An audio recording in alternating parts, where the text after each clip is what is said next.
Hello and welcome to Marketing Speak. I'm your host, Stefan Spencer, and today I'm very excited to have Jonathan Hochman with us. Jonathan is a Yale University graduate with 2 degrees in computer science. He's worked as a sales, marketing, and technology consultant for 30 years. In 2010, he founded a successful internet security business, CodeGuard, which was acquired by Francisco Partners in 2018. Recently, he founded UNS Project to develop novel technology for verifying user identity online. Jonathan, it's so great to have you on the show. Well, thank you for inviting me. So you've been on here before. You were on, I think it was 2016. It's a long time ago, 5 years ago. And that episode, we focused on Wikipedia, what to not do so that you don't get the Wikipedians angry and coming at you with pitchforks, because there are a lot of marketers who want to get into Wikipedia and aren't doing the right things. And that was a fantastic kind of evergreen episode. There's still such important content there for anyone who is interested in Wikipedia to go and consume. So in this episode, we're going to talk about malicious actors, malicious behaviors, malicious marketing, and how to stay clear of that so we're not caught in the crossfire or we're not affected by it.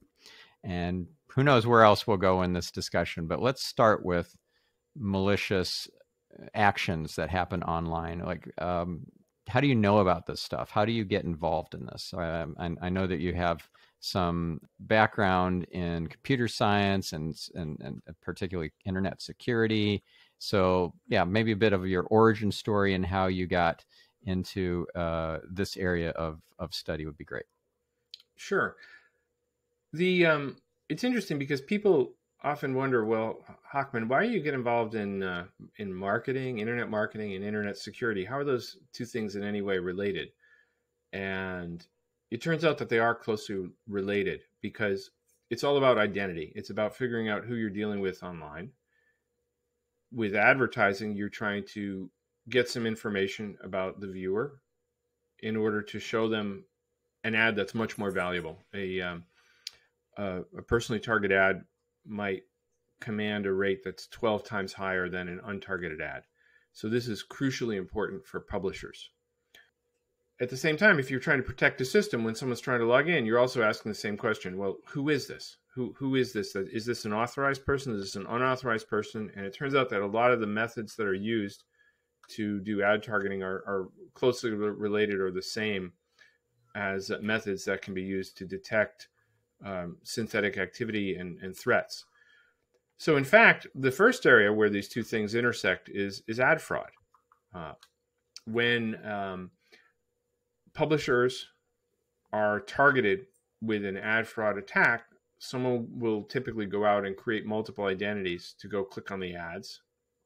Sometimes the publisher is complicit in this, sometimes they're not.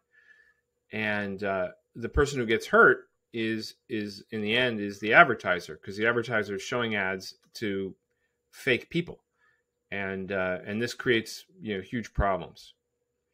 So I've been exposed to these things through litigation consulting. So people come to me. I'm a consultant, so people come to me with problems. It happens that the worst of the problems are usually turning into lawsuits, and sort of one thing has led to another, and over time I get more and more law firms as clients. So that's sort of where I've had a chance to do real world investigation of ad fraud. So there's more than just ad fraud going on in terms of malicious actors. So there are SEO activities that are happening where they're hacking into websites and dropping bad links and hiding those bad links from the website owner using cloaking or whatever techniques. There are lots of things going on, and our listener or viewer needs to be aware of these things, right?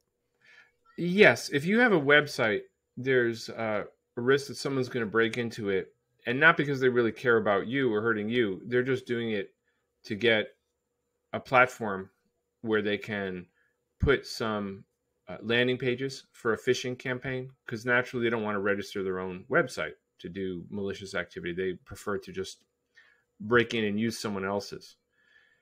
much the same way criminals will often steal a car and then go use the car to do, drug buys or drive-by shootings because that car isn't theirs. It doesn't trace to them. So you have to be mindful of that with your website. But there's worse problems if you have a web application, if you have a shopping cart, or you have an online store that maybe you're a larger operation and you store some payment card information. You have to be really mindful of that. Obviously, you have PCI compliance, but even let's say that you're just a healthcare system, you have big problems of HIPAA compliance. I've seen cases which have resulted in many, many millions of dollars of settlements paid just because someone's medical records got stolen. So these are real problems, and keeping those websites secure and keeping web applications secure is a major challenge for many organizations. Yeah. So you mentioned HIPAA, and for those listeners who aren't familiar with HIPAA compliance requirements because maybe they're not in the healthcare space, that can still affect you because, as you said, someone can use your website as the vehicle to break in and steal medical records, violating HIPAA compliance, and you are now embroiled in this mess. Yeah. So then, there are other areas of malicious marketing that are quite common now. Another one is just a reputation attack. People can set up websites to slander somebody, or they can post content to an existing website to trash someone's reputation. This can quickly lead to a lawsuit, and it becomes a sort of a thorny issue of where does free speech end and where does defamation begin. Another problem is in trademark cases, there are times when someone is using a competitor's trademark in keyword advertising, for example, or they may use it as part of an SEO campaign, and that can lead to rapid deterioration of the situation, including lawsuits. So these are all things to watch out for, and we should probably drill into some of these, maybe talk through a few real world examples to understand what this all means for the typical website operator or the typical website consultant. Yeah, let's do that. And I'll share one of my personal stories to start this off because this was definitely a learning experience for me, painful one and expensive. It happened in, I think it was 2008. 2008 plus or minus a year. And I spoke at a conference, an SEO conference, where I was talking about WordPress and SEO and security and all sorts of WordPress related topics in that session. And I didn't cover WordPress security much, but just apparently it was enough that somebody decided in the audience that they were going to teach me a lesson that I was not qualified to talk about WordPress security. So they hacked my site, my WordPress blog, and put some backdoors in there that it cost a lot of money to finally remove. The hacker just coming back. It came back again and again, and we just couldn't get rid of them. That was awful. And it went on for probably 6 months. I eventually gave up and actually switched platforms. I moved from WordPress to B2 Evolution, which is another fork of B2, WordPress being the most famous fork of the B2 blogging platform. But yeah, B2 Evolution was a minor competitor, and it didn't have the same known security vulnerabilities. And once we switched over, we didn't get hacked again. But boy, that was horrible.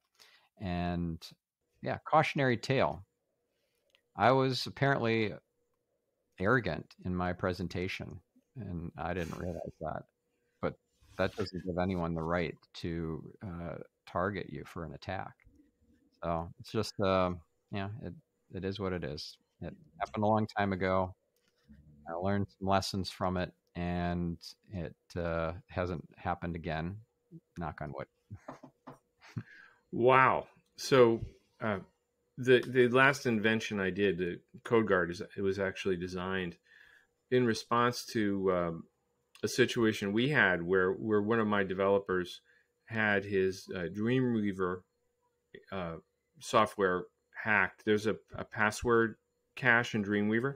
So he simultaneously had all the passwords for all the websites he was working on stolen, and every single one of those websites got hacked all at the same time.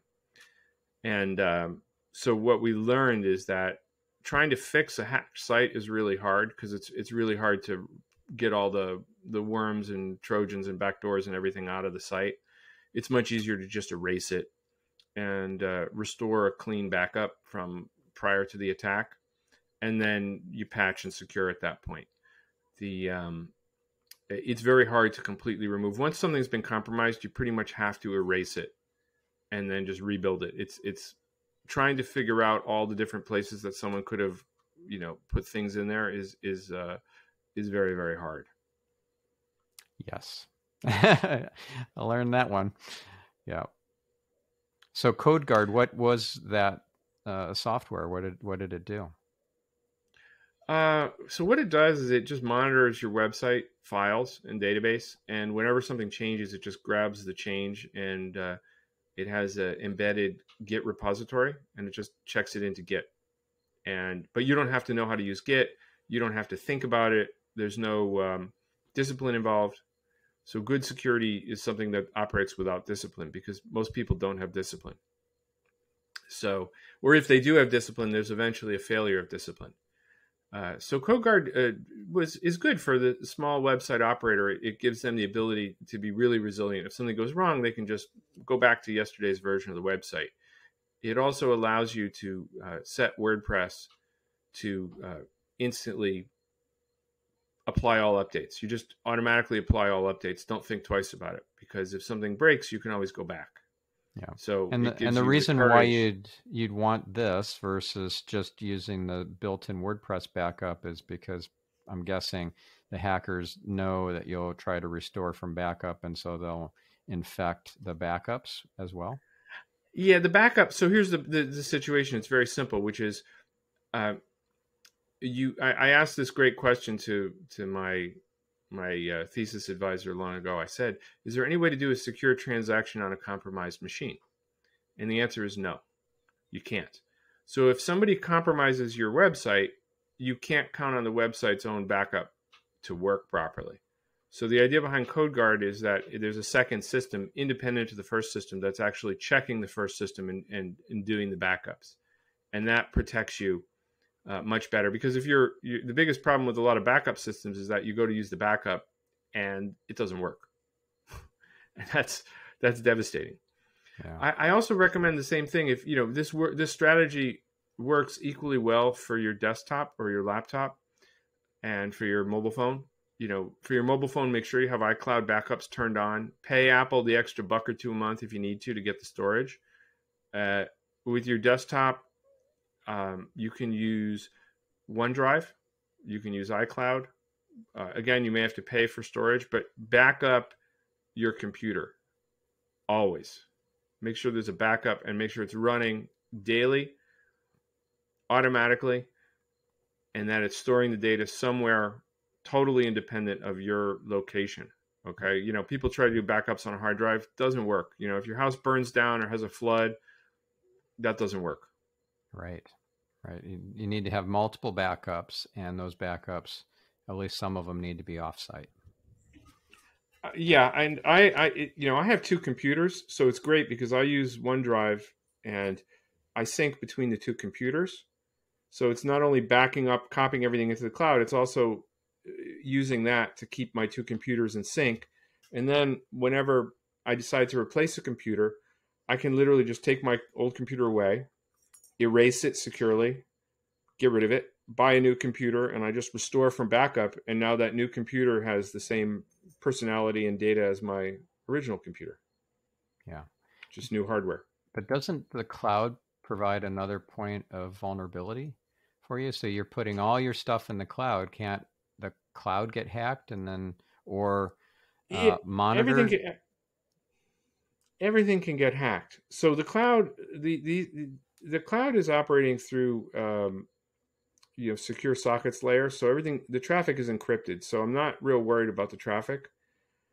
And yeah, someone can hack that OneDrive account, maybe, but it's not that common. It just isn't happening very much. And the security is kind of computer security is uh, it's a triad. Okay, there's an acronym which is called CIA, and it's not the Central Intelligence Agency, but the CIA triad is confidentiality, integrity, and availability. So those are the three characteristics of a good security system in a computer network. So confidentiality, I think we all understand what that means. It means that someone unauthorized can't get at the data. Integrity means that you're checking that the data is not been uh, improperly altered either by error or malice. And availability means that your system is up, that you're not suffering a denial of service attack. Okay. So when you use this sort of cloud system, the advantage in availability is very strong because it means that your files are always there if you need them. Like I can literally use my iPhone to look up any file I need in a pinch. Any file that's on my computer, I can get at it from my iPhone. Right. So that's has a high utility. I mean, there is some minor risk that it's slightly increasing the attack surface, but really not that much. And when you weigh the risks, and the risk and benefit, I mean, I could build a great security system. I had a systems professor. He said that there's a way to build a perfect security system. What you do is you take your computer, you cut the network cable, you put it in a copper lined room, you have one operator there, you lock the door, you have a soldier standing behind the operator with a gun, and if the least bit suspicious, he shoots. That's perfect security. But it's also not very practical, and it's not useful. Right. Yes. And when you mentioned the I in CIA as integrity, that is circling back to your whole code guard model, doing things like checksums on the data to make sure that the code has not been altered on the website. Yes, that's right. So it's actually something called a file integrity monitoring. So CodeGuard was also, in addition to doing backups, it was also a file integrity monitoring system because that's how it actually knew what to back up. It would look for any change in a file, and when it would take the backups, you could also have it email. You still can have it email you and tell you what files have changed. You get an inventory. These are the files that have changed on your website today. So if something changes and you're not expecting it to change, that might tip you off to the fact that someone has hacked into your site. Yep, got it. And the idea of cloud-based backups is based on this concept of file integrity monitoring and file change monitoring, because a full backup every single time is quite expensive and time intensive. So doing incremental backups is just the changes get copied over, and only once in a while the entire hard drive or document root folder is copied. Yeah, so I guess I'll plug CodeGuard here. I no longer own it, so it's no longer a benefit to me, but I still am a customer. I believe it or not, I have to pay to use it. And I still do. And we have a policy. We don't touch a client website until we've taken a backup of it first. Because the worst thing you can do is touch a client website and break something, because once you break it, you own it. And you really don't want that scenario. So you really need to have backups before working on a client site. It can save you so much heartache. If you accidentally delete the wrong file and you need to get it back, there it is. Yeah.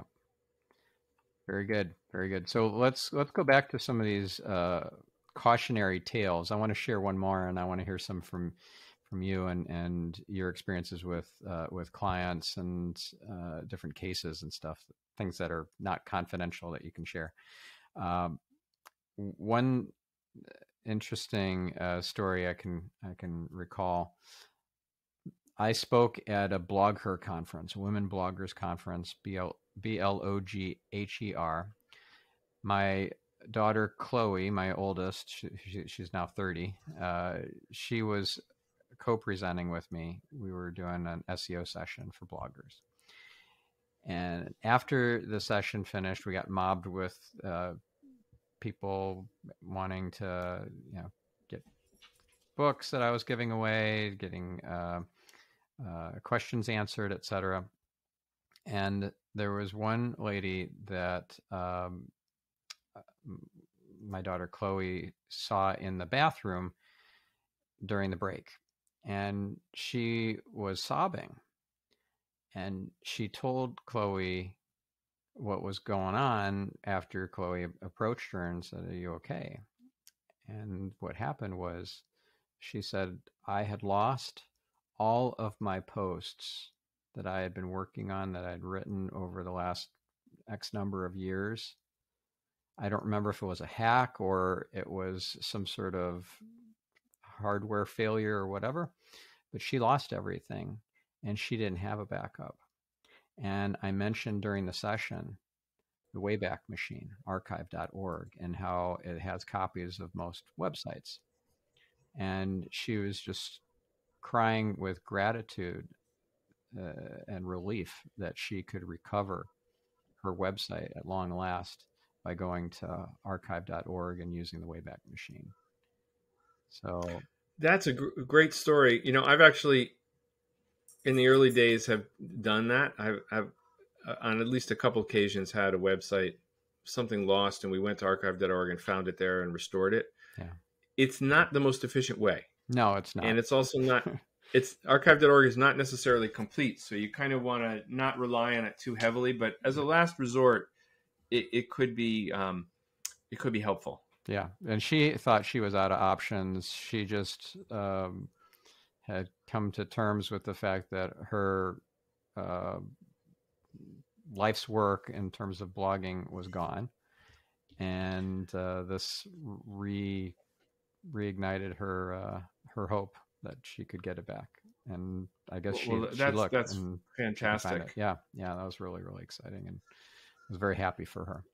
So maybe you could share a few examples of situations maybe you've experienced, your clients have experienced, and what we can learn from them. That'd be great. Yeah. So in backups, I don't really have. I don't have anything I totally want to share, just because there's a couple fun situations, but they're kind of confidential. Yeah. I could talk about some of these other areas I mentioned, though. I talked about defamation being a big problem, reputation, and also the keyword advertising and bad SEO practices where you kind of trample on someone else's trademark. Mm-hmm. Maybe those are good ones to talk about, because people think, often they think, well, I can go do this. If I can do it and get away with it, that's fine. They feel like the internet's the Wild West, and then they're surprised to learn that it isn't. Yeah. Let's go through some of those. Yeah, I guess I can share with you, some things that have appeared in public, it sort of have been exposed in the public dockets. One of them was a 2014 case between U-Haul and Pods. So U-Haul had gone out there and decided to optimize their website for the keyword pods. And they had used the word pods all over their website. And they were saying, well, this is a generic word. We can do this. And Pods didn't agree. You've seen Pods, right? The big white storage containers. Yes. They didn't agree. So I was in this case. I was working for U-Haul. Chris Silversmith was working for Pods. So we were having, and how Chris, by the way, was a past guest on this episode. On this podcast. And you know how Chris ended up getting that gig? No. I referred him. Oh, really? Yeah, Pods asked me and I wasn't interested. I just don't I don't enjoy getting involved in litigation. So yeah, I pass that on to So Chris. yeah, the secret is that I spent a year in law school, and then I've had early in my career sort of a knockdown drag out lawsuit. So I've kind of gotten used to it and bizarrely enjoy it. But I do see Chris around too. He does a lot of these reputation cases. But Yes, anyway, he does. there was they were taking a big risk by doing this. They felt that this pods was a generic term and they could use it. Pods didn't think so. Pods sued them in the Middle District of Florida, which is Pod's home territory, and they went into court. And after a lot of expense and preliminaries, it finally came down to it, and the jury did not agree that this term was generic. They thought that this was sort of intentional U-Haul trampling on the smaller competitor. Trampling a smaller competitor is punching down, is generally not a good look. Okay. And that's not a legal or expert conclusion. That's just social, right? People always favor the underdog. So, the U-Haul got hit with a $60 million judgment for this. And I can guarantee you that whatever traffic or additional business they got from doing this was in no way worth that. Okay. And there was an appeal, and finally the parties settled. But it was a huge mess that essentially the web design, web advertising, and marketing got the company into this big mess. And it's usually not a good idea. I tell people, don't go whack the hornet's nest. Try not to be antagonistic to other people if you don't need to be, because it's really not good to find yourself in that situation. Yeah, that's just the law of karma right there. Yeah. So, but there have been many other cases. I mean, I've had cases where very commonly it's a mistake. Often someone has a search marketing agency who picks keywords, and Google will happily recommend your competitor's branded terms. They'll say, oh yeah, try this term. So you throw that term into your campaign, and it's not against any rule to use a competitor trademark to trigger an ad. The problem is when Google recommends to you the competitor trademark and you've got a dynamic keyword insertion ad in that group, now your competitor's mark starts appearing in your ad. And when they get a screenshot of that, and they're going to be livid. They're going to go to a lawyer. Lawyer's going to say, let's go destroy them. And you get this lawsuit. I call it the gotcha lawsuit, because often the amount of harm done is tiny compared to the amount of money spent on lawyers fighting about it. But it's still unpleasant to get drawn into that. And so I had a case where, one e-commerce website was suing another because something like this had happened.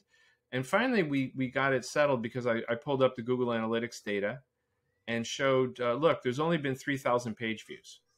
And the average revenue per page view on this website is like a couple bucks. So you're looking at maybe $6,000 worth of harm done here. It's in no way worth it for you to continue pursuing this lawsuit. And that worked. And the parties were able to settle, and everyone went home, and that was the end of it. Yeah. Yeah. And it can get worse, though, if those pay-per-click keywords are then incorporated into the website as SEO keywords. Even if they're used in a useless place like the meta keywords tag, that is further evidence of malicious acts, or seemingly so, by either the company or their agents, their vendors doing the SEO work. And then it ends up maybe in page copy, in title tags, and wherever else. And that is very dangerous. And so this idea of being a good actor and not a evil competitor is very important, especially when it comes to trademarks.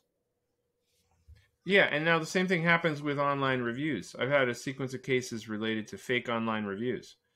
So here's what happens. You get into a dispute with someone, a business dispute over anything. And one thing they're going to do is they're going to go look at your website. They're going to look, A, for any signs of black hat SEO. And B, they're going to look at maybe your review profiles to see if you've been faking your reviews. If you, I had a case where a professional had sued a television personality for defamation. They said, you destroyed my reputation, you broadcast this false stuff. All the details of it don't really matter. But what I had found when I looked at the reputation of the professional was a vast number of the reviews were fake. They were obviously fake reviews. And we got hold of the information about where all these reviews were posted from. And here you have a professional whose area of operation is just one U.S. city. All right. So all his reviews should be coming out of that city. And he's got reviews coming. All these reviews are coming from Sri Lanka. Now, how could that be? How could that be?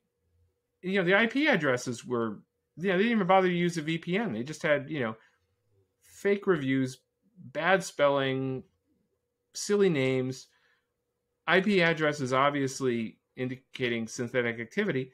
So he lost his defamation claim, which maybe he would have even had potentially a viable claim, but it completely was undermined by the fact that his reputation, his good reputation that he claimed to have, was actually based on fraud. Yeah, it's a fabrication. Yeah, and I can think of other cases where people have gone out and hired a subcontractor to do work for them, and the subcontractor maybe goes to another subcontractor, and every time you go one step further, the ethical level is 1/10 of the prior level. So each guy becomes much less ethical. Yeah. So you go down 2 levels into that subcontracting chain, and you got someone who's just out there faking all kinds of stuff. They don't care. They're just trying to produce a result. And now you, as the legitimate company who are at the top of this chain, suddenly you get held responsible for this. You're responsible for your subcontractors. And karma, it bites. Yes, it does.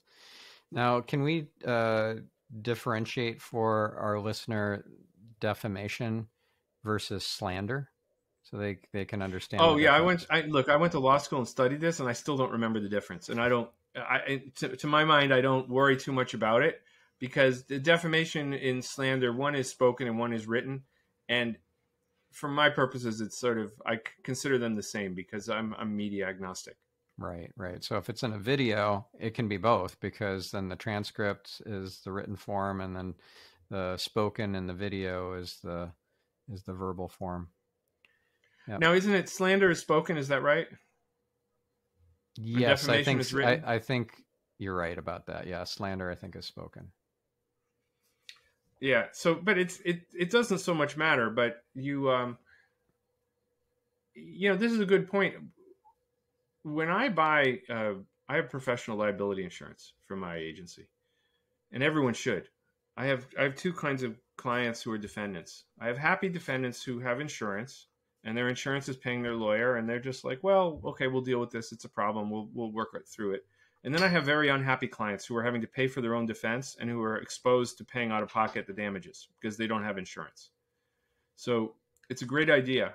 If you work on other people's websites, or if you write content for them, or you do any sort of advertising, you absolutely want to have one of these insurance policies, which is not expensive.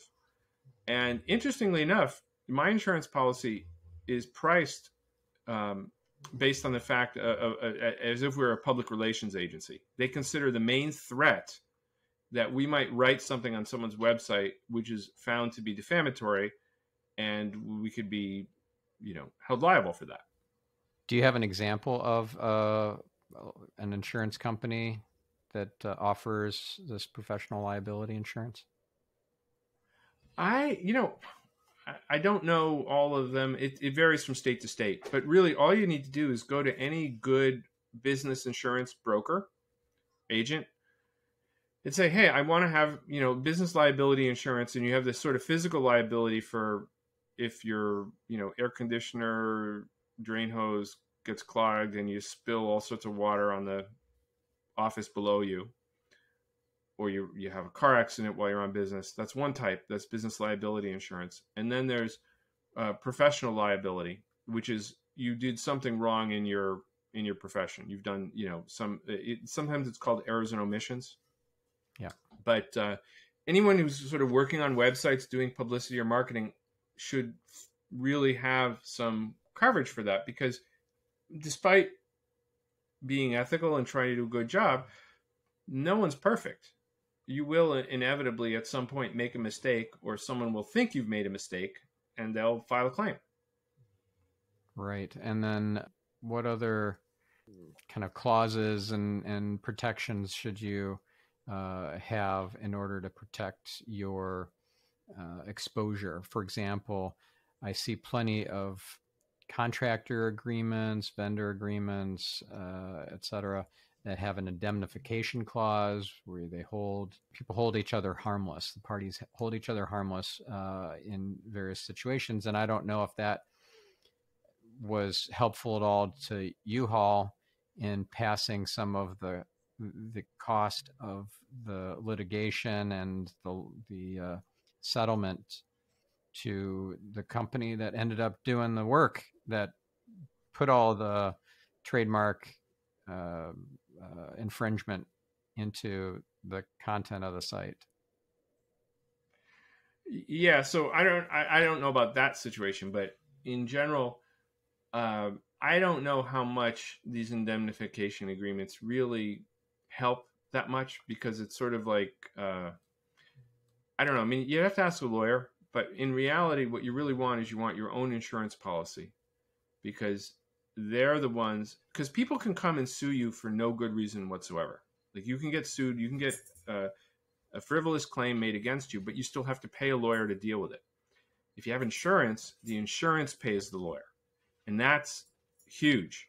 It's a tremendous relief of stress for people when they don't have to deal with those legal fees. Yeah. I've got another fun story to share about frivolous lawsuits. This one happened many years ago to me, and I had an employee who was talking smack about me behind my back, and I was young, immature, and a little bit prickly back in those days. So when I found out that he was saying bad things about me behind my back, I got livid.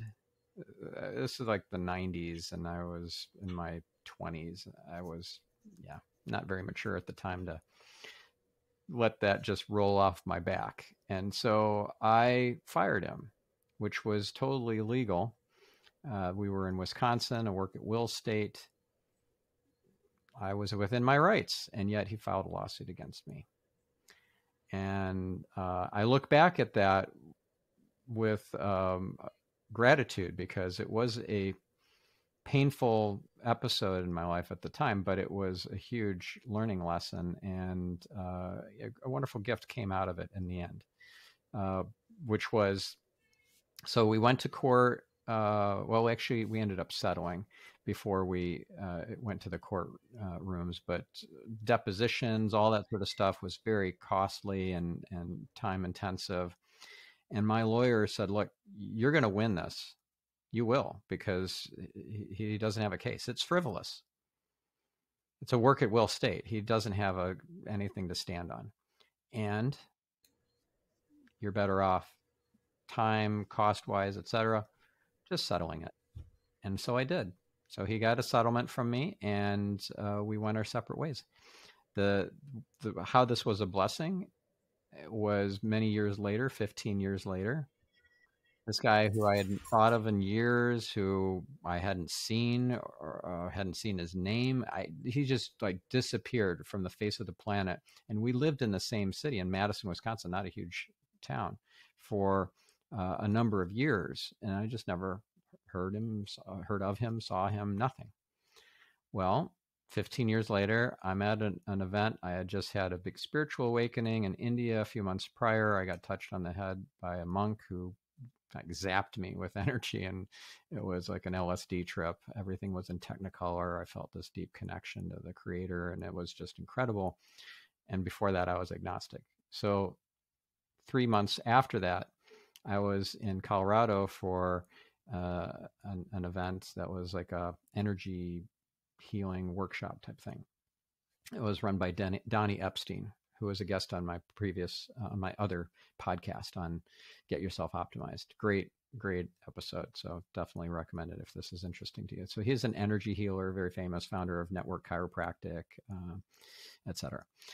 So I'm blissed out after getting an entrainment, and I think of this guy, and I send him blessings. I do like what's called an intent diksha, a oneness blessing, kind of like what I received in India, but without touching the person because they're not in my physical presence. So I just did that with him and a bunch of other people. It came to my mind. I don't know why he came to my mind, but he did. And guess who calls me on my cell phone 4 days later to apologize after 15 years? Wow. Yep. That's amazing. Yeah.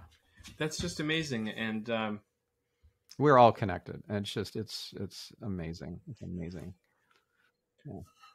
Yeah, it's a good idea not to hold grudges against people. It's a good idea just to kind of let go. I look at these cases, there's tremendous stress involved in them. And I try to be extremely accommodating of the people, the clients, because I know they're going through often a very stressful, extremely stressful phase in their life. And at the same time, I also try to tell them, look, you need to look at this clinically. The person has a claim. The person someone feels they've been wronged. Either you've got a claim and you're trying to get it resolved, or someone else has a claim and they want you to resolve it. But really what this process is it's all just a negotiation. Every lawsuit ends with a settlement, almost every one. Okay. Even when they go to trial, usually what happens is people get, at some point, even after the trial, they get tired of fighting and they settle. Because if they don't settle, what happens is somebody just appeals. They appeal and they appeal and they appeal and they don't pay and they evade. So really, what you're trying to do is come to a settlement. You're trying to come to a place where everybody can live with the result and move on. And I think it's also good for people to understand. I say to them, look, every 20 years or so, you're going to have to fight a legal battle. Something's going to happen. You're going to have a business trouble. Maybe you're going to have criminal trouble. Maybe you're going to have a divorce. Something's going to happen and you're going to have a dispute. It's sort of inevitable in a civilized place that we have disputes, and this is how we resolve them. We don't go out and duel anymore. And you have to just accept the process and understand how it works and be reasonable and just try to get out as quickly as you can, because that's usually what's going to be best for you. And I say to people, I'm sorry you're involved in a lawsuit. That's like the first conversation I have with them. I'm sorry you're involved in a lawsuit.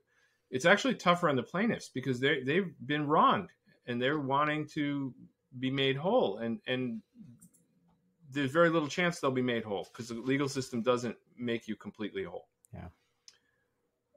They're up for a protracted legal battle in most cases, especially now during pandemic times, where it takes forever to get into a courtroom.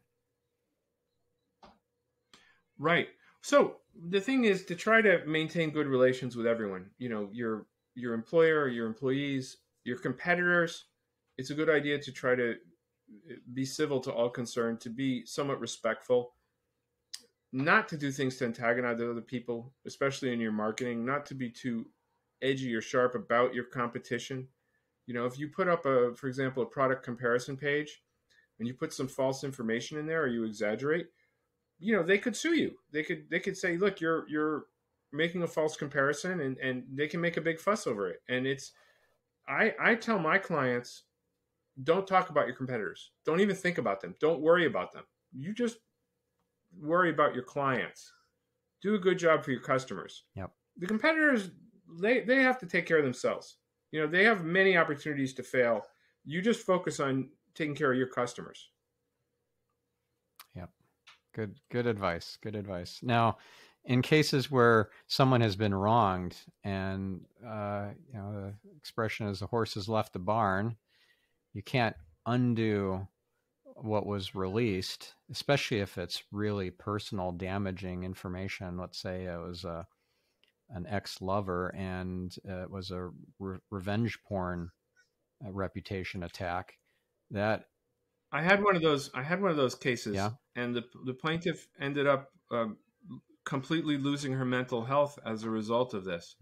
And the courts weren't able to help her because she was unable to come in and testify. It was too traumatic, and because she couldn't testify, the courts couldn't help her. Wow, that's awful. So it's horrible. I've seen a number of just terrible things happen, and sometimes there isn't a way to make things right. Sometimes justice is not there. Yep. Yeah. So what can you do if you're a victim and it's going to be too expensive or too much heartache to take it to trial? You know, what I always tell people is think of it this way. Tomorrow, you can get up and you can still go eat ice cream or whatever it is that you like, right? You can still go do the things you like. Don't focus on what you've lost. Focus on what you still have and what you can still do. And, you know, let's say your reputation's been attacked. You still have friends. You're going to find out who your real friends are. Okay? You know, someone's going around saying bad things about you or releasing your pictures or whatever, and you'll see who your friends are. And you can still have a lot of fun. And that's it. You know, the best revenge is living well. You know, go out and still have as much fun as you can and don't let what someone else has done define your life. Yeah. And the worst revenge is to hold your unforgiveness inside and let it fester and torment you the rest of your life. You can say, look, someone's done a terrible injustice to me. It's horrible. I can't deal with it. I can't live with it. How can it be? Well, in some sense, it may be better for you as a person to just let it go and to say, the world is imperfect. You know, I tried to get justice. It wasn't possible. So I'm just going to let go of this and move on with the rest of my life.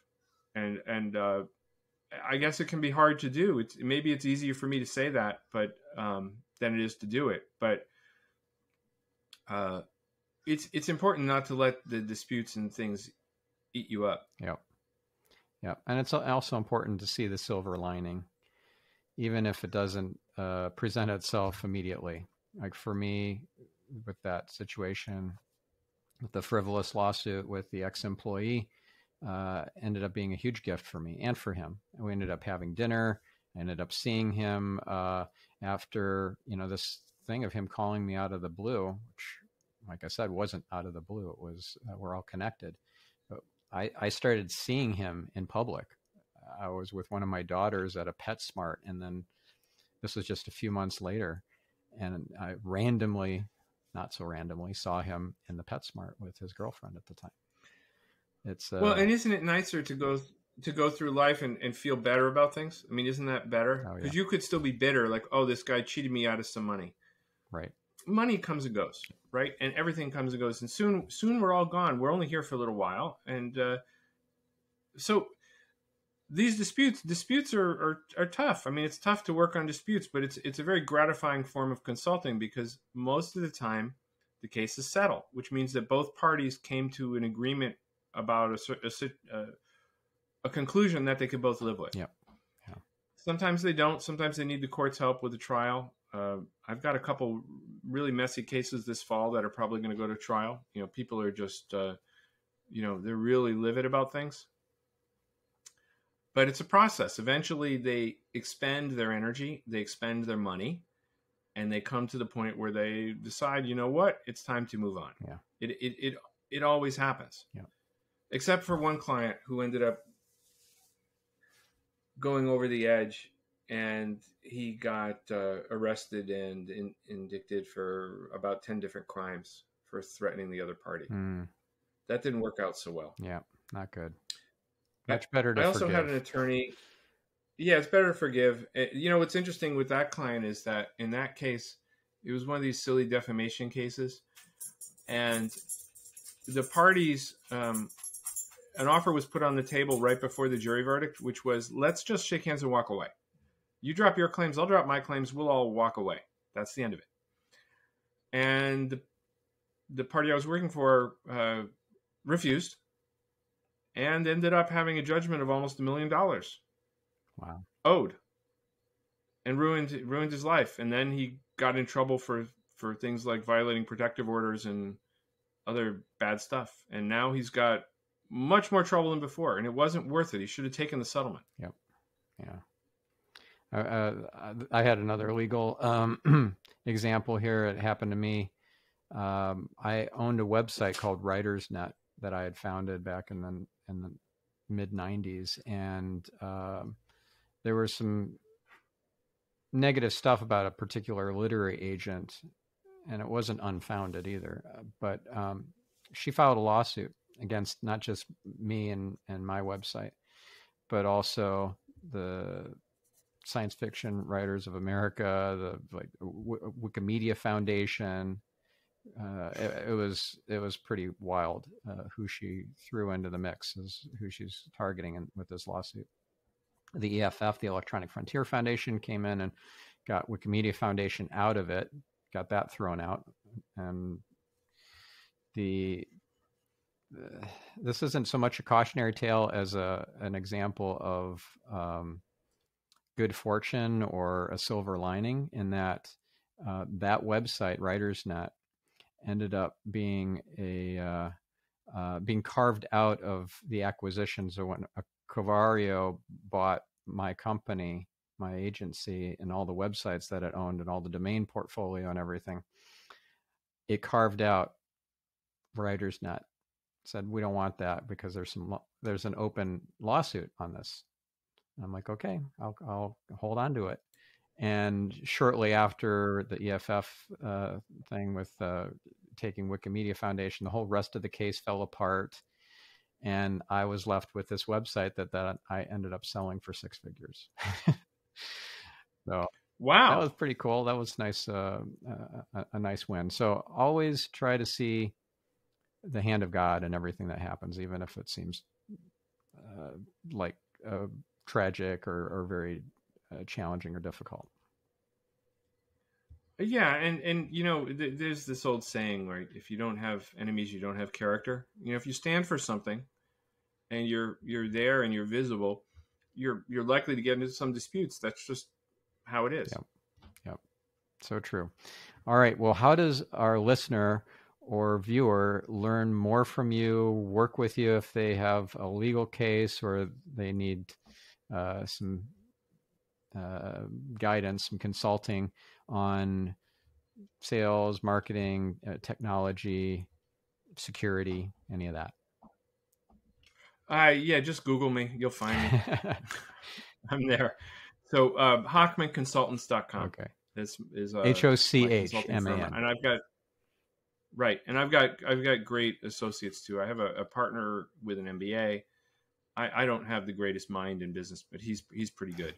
And we also have a project manager, Julie, who's really awesome. Very, very good at user interface design and super detail oriented. So she oversees our web redevelopment projects. And we don't do huge amounts of web redevelopment, but we do it when we're working with someone on marketing, and if they need some help, we will do that. Awesome. Well, Jonathan, this was a real pleasure. Haven't seen you for a while in person because of conferences being called off and all that from the pandemic. So it was great to reconnect with you virtually here and for you to share all this great wisdom and important information for our listener so that they can protect themselves and stay safe online. Stay safe online. All right. Thank you very much. Thank you. And thank you, listener. We'll catch you on the next episode. This is your host, Stefan Spencer, signing off.